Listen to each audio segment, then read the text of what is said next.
streets don't love you back. Stay tuned every Wednesday at 11:30 p.m.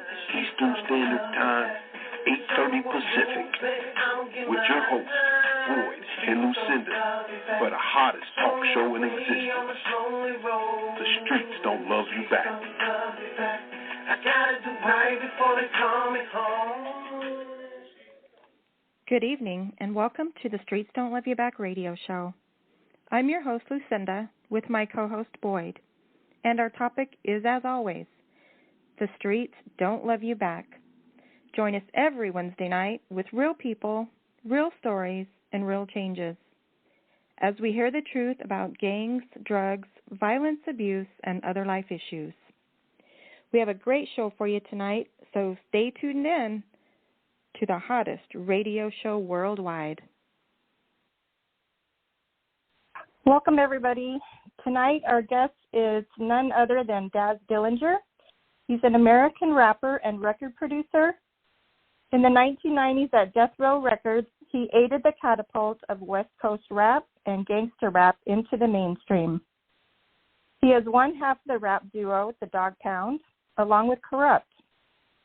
Daz learned production from Dr. Dre in working on Dre's solo album, The Chronic, in 1992. Daz did more on Snoop Dogg's debut solo album, Doggystyle, in 1993, and he secured his production standing on Tupac's All Eyez on Me in 1996. Leaving Death Row around 2000, Daz has focused on his own releases through his D.P.G. records. Stay tuned, and we're going to hear what he's working on now. Let me welcome my co-host, Rob, to the show. Hey, ladies and gentlemen, and we just want to first give my main man, Daz, his flowers while he's living. To me and a lot of other people, Daz, one of the greatest music producers ever lived. He don't get that recognition like he should, but I think he should get that recognition, and people should recognize that around the world. He done produced some of the biggest albums in the game that's legendary and classic. And also I want to thank my main man, Papa Snoop, for putting this interview together, and want to thank our godmother, Beverly Brothers Green, for introducing us to Daz, Kurupt, and Snoop in 2015. And with that being said, we're going to bring the main man himself right on the air. What's up, Daz? What's up with it? Hey, man, you know it's all love, man. Break it down to the people. What's happening with you, Daz? Man, new music, just touring and, getting the catalog and just spreading it out and reconstructing business and doing construction. Cousin Jeff and Papa Snoop, and and just doing construction now, because one thing about life is everybody need a place to stay. My man, and that's what I want to talk to you about right now, Daz, and we'll get into some other things later. But let the viewers know what Daz Dillinger is doing now, him and his people, Jeff, Papa Snoop, with your real estate thing and the land thing. Let the people know what's happening with that. I'm going to let my partner, Jeff. This is Jeff, Big Jeff right here, Colonel Jeff. Good evening. How you doing? Hey, Jeff, how you feeling, brother? Good. Basically, we want to start out with that, we had a vision that we're looking at long term. We're approaching 50 in our midlife, and we're trying to develop a platform and a program where we can take our life experiences from where we come from the 80s to 90s, back on in the 70s, and apply everything that we've learned to have an effect on the community as we can as a whole. So collectively, through our brainstorming, we decided that real estate, purchasing land, investing, getting houses, rehabbing them, building homes from ground up, we felt like that would give us long-term capability due to the fact that we will be using a lot of employment of young men in the construction field and allowing them to understand how a home is built. How do you go about doing the basic things if your toilet doesn't flush? If you need a light changed out, because there's a shortage of black general contractors around the globe, and what you're going to find out, the construction market that's probably $15, $20 billion a year industry is probably represented at a very small number when it comes to black general contractors. And we see that we can have an impact. So we're taking the early stages of planning and now in the phase of executing, and hopefully we'll be in the phase of providing some things to show in the near future. All right, that sounds like a winner, Jeff. And I seen about a couple weeks ago when you and Daz was putting up some clips on Instagram about some land that y'all wanted to do a certain thing on with the 11 some acres. Speak on that a little bit to the viewers so they can get a grasp of what's happening with that.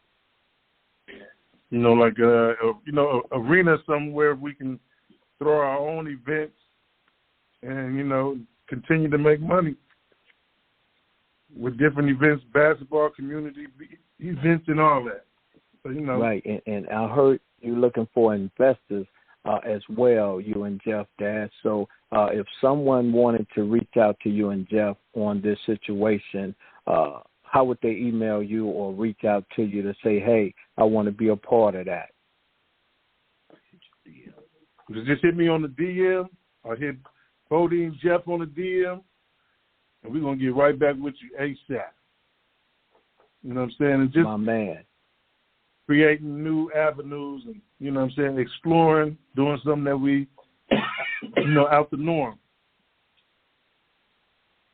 And that's what I like to hear, Daz, because you've been in the music game so long, and now you over here with developing construction companies, getting land in the process of all this, and like your partner Jeff said, you got the house thing going on. And what advice would you give some of these young rappers and young lady rappers that's coming up that's thinking it's just all about we going to do this music and ain't nothing else going to jump off? What advice would you give them from the lessons you learned, Daz? Just be wise. You got to be wise with your thinking. If you're thinking hard, think again. You know what I mean? And see how you're living and, rent and owning your house, mortgages, and see what the difference is of that for longevity. You know what I'm saying? And, first of all, pay your motherfucking taxes. My man, now say that again. Yeah, say that again for the people in the back can hear you, Dad. Yeah, pay your taxes, because if you don't, then you're going to be slumped over in the corner wishing you don't. My man. You better understand your contracts as well. If you don't understand your contract, you might get screwed. Yeah, that's why you got to be independent. You make your own destiny. That's right. And that's what another thing that I liked it about how you moved after you learned your lesson in that music game, how you understood how important ownership was and being independent was. Let's speak on that just a little taste. When you didn't know too much about the business and the music aspect, what was you thinking about at that time, Daz, when you didn't know about Daz should get this part of the money and Daz should get that part of the money? How did you even grasp to that when you learned the game? I learned the game kind of early, from doing a lot of music. And then, we always do splits on the song. So that's how I knew about splits and, that and that. But, we were signed to a record label. And it's just about ownership later on. After you finish doing that, then you start making your own destiny. And then you double back with a law called the copyright reversion law. After 35 years, you get your music back, everything that you produced or anything like that. So, but some people don't make it to see 35 years, like Tupac and a lot of upcoming rappers, you know what I'm saying? So And the other thing I tell you to do is stay out the way. Don't get caught up. My man. Now, some of your biggest hits that you produced was with Tupac, some of them. Let's talk about that a little bit, Daz. How was that working with Tupac and putting them classic beats together? How was that studio session? Smoky, early in the morning. Me and him, we both Gemini, so, we hang out. I'm an early Gemini, a late Gemini, but we hung out and, vibe and early bird get the music, in the morning. Because in the daytime, I'm going to bed, I'm blowed out. So it's just coming up with great music, and, he was so quick on the pen, it taught all of us how to craft our style a little different, you know what I'm saying? Right, man. Go ahead, Dad. Now, he was a great individual. We learned a lot from Tupac, you know what I'm saying, from our work ethics and, going there and pen that thing real quick and serious, and it's just about rhyming is really just conversating, telling how you feel on paper or freestyle. My man. Now, besides Tupac, Daz, what's some of the other biggest hits that you created? Because I know you did a lot, What's some of your biggest other hits? Too Short, Trick Daddy, T.I., a lot of people been sampling the music, so, like Jeezy, T Grizzly, the list goes on. Method Man, Redman, Meek Mills, I got Fat Joe. Man, I got a list of people, man. My catalog is very long, longer than a yellow brick road. My man, and that's a great look right there, man. Come on in, eat on down the road. My man, I'm glad to hear that. Yeah. So my man, Papa Snoop, how you feeling over there, Pop? What's up, Rob? How you doing, man? Once again, man, thanks for putting this interview together, with Daz and Jeff, man. And what would you like to say to the people, Pop? Man, I'm just saying, man, that me and Daz did his thing in the music business. Jeff retired from the military. Got my girl here from Azusa. She made the pit stop, and, I'm retired and everything, man. But let me say this, man. I've been with Daz through the whole career from day one. And they didn't have shit. Nothing. No car. No nothing, okay? And my thing is like this. Dad's my nephew, but like Snoop said, he's the pop. You might as well say you got two sons. So Dad's guilty there more than I do. But that being said, all those guys back in the day, Rob, Dr. Dre, I came up with him. I could have walked away from the game, but I didn't because I've been around music my entire life. But I'm proud of all of them, man. They went from being young and all kinds. I don't want to talk all kinds of shit they did back in the day, but I was there for it, and I'm glad I was, man. Because now I got the stories for my book, Lucinda. When I come to Arizona, I'm gonna have one hell of a book for you. That's okay, right. So, I can't wait. Yes. Yeah. So at the end of the day, Rob, like I said, it's been a 33-year ride. I'm still in the game, Rob, and my main thing right now, Rob, I'm waiting on one thing. Can I see it on radio? I just keep my mouth closed. Hey, you can go ahead, Pop, because the wife already putting the flyer together, so you can go ahead and speak on it. White Boy Rick. You from the east side of Detroit? I'm from the east side. I live on the east side, and we live with some of the same people. But I go back in the day when I first moved to Detroit in '85. I moved on the west side in I think '87, yeah. And I didn't realize that the Carrier Boys, because me and Daz watched this thing about Detroit all the time, Miles Roderick, I didn't realize the real players was from the east side. I worked on 8 Mile and Illinois on the west side. East side? Yeah. Long Beach, though. There's a difference. That was drugs. Somebody called me, right? Hey, Rob, that's the difference. That's Long Beach. Y'all was Beach Boys. That's my foot soldiers. Hey, Jimmy man, Rock. it's all love, man.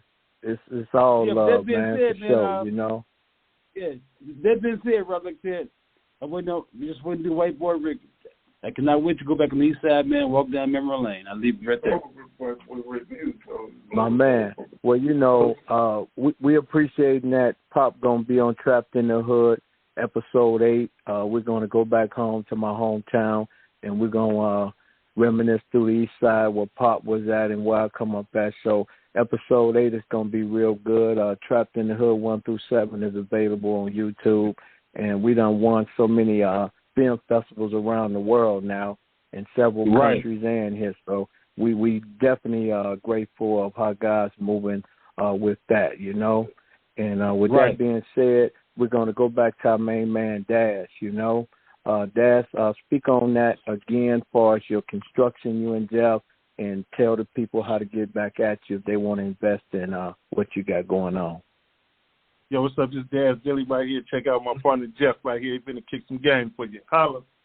Basically, on the long-term process of the construction, we're in the planning phase.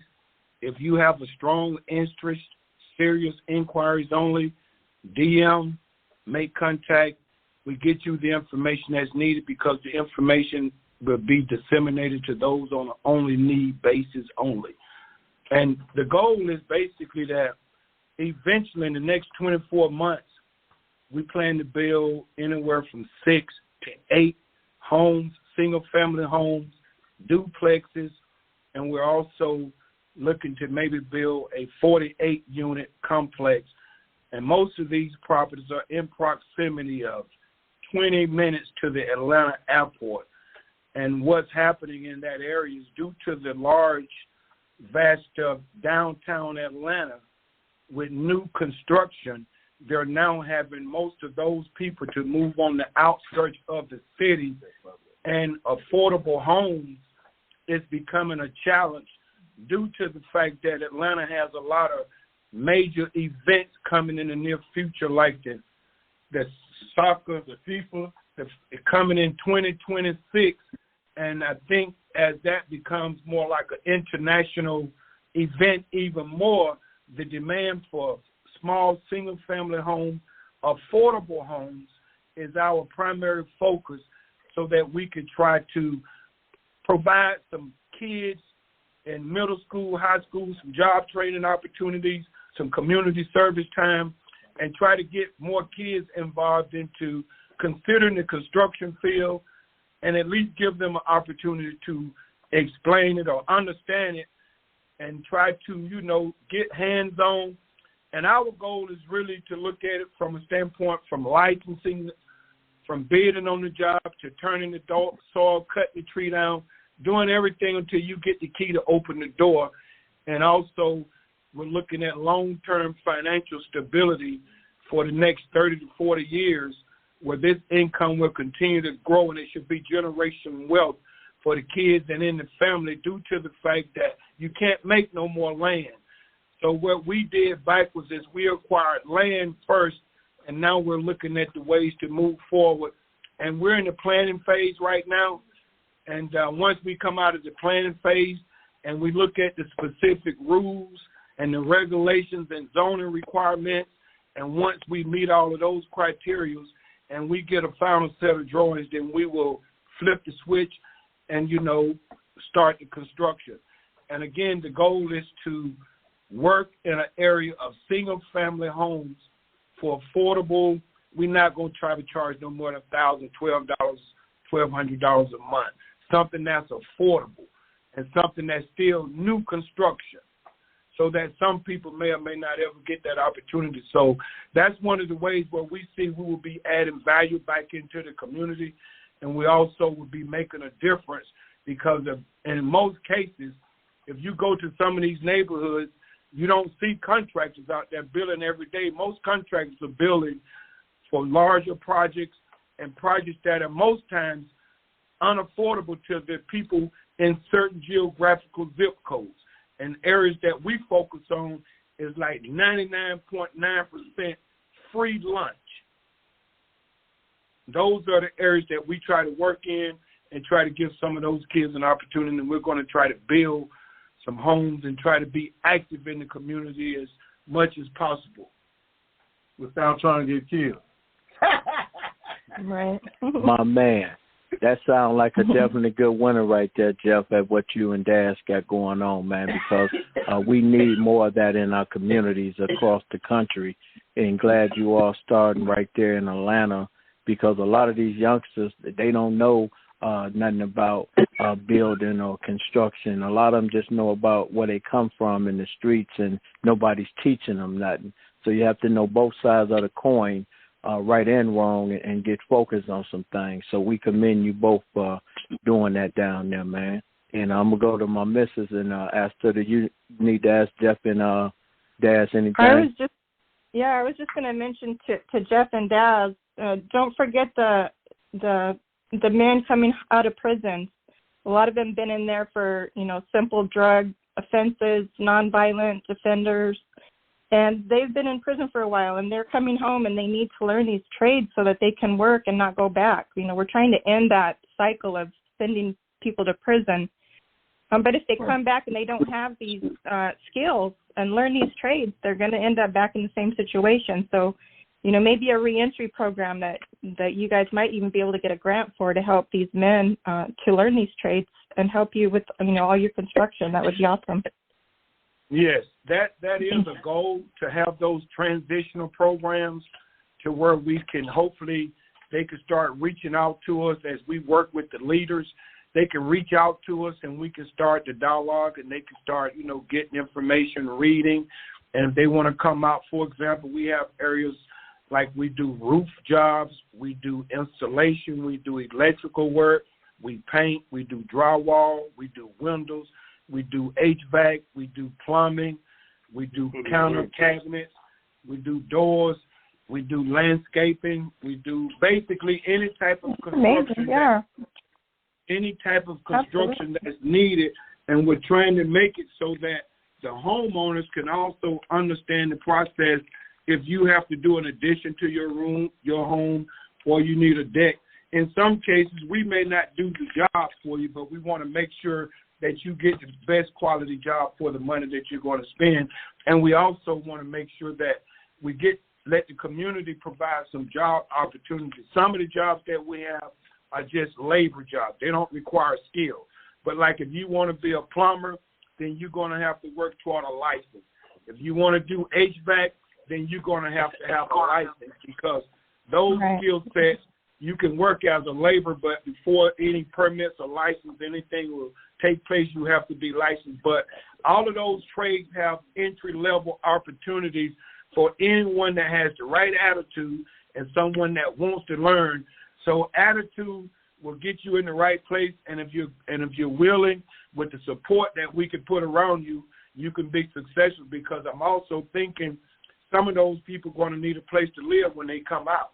So we're looking at some homes like 1,000 square foot tiny homes.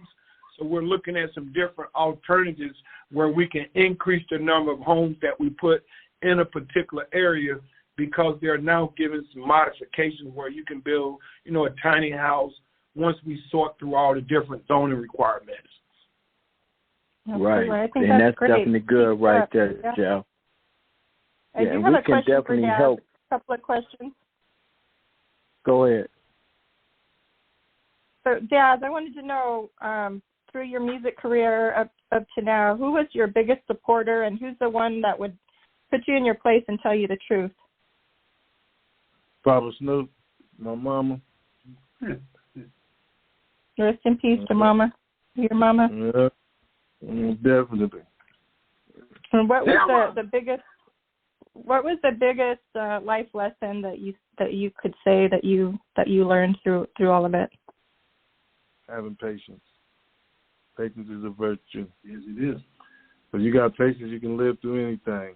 You have to learn to get to that. So patience, trust, love, and God. Absolutely.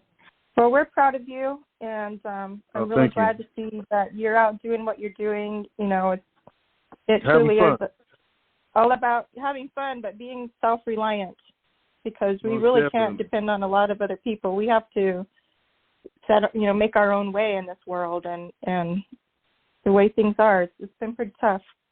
But we're proud of you for, moving forward, and I like to see your videos of you and your bobcat and cleaning your property and just doing you. I think that's cool.